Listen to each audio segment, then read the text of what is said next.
First, place your Ninja blade system into your pitcher. Always remember to hold by the spindle. The blades are very sharp. Once placed, now you would add your ingredients.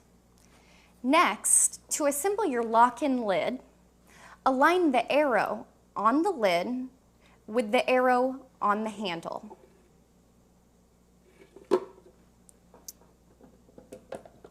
Then push down, making sure that it's on tightly, and using the handle, push the handle all the way down until you hear it lock into place.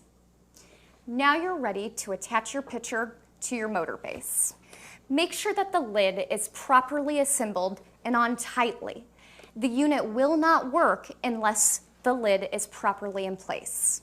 Align the arrow on the lid with the arrow on the handle. This helps to make sure that it's secured properly.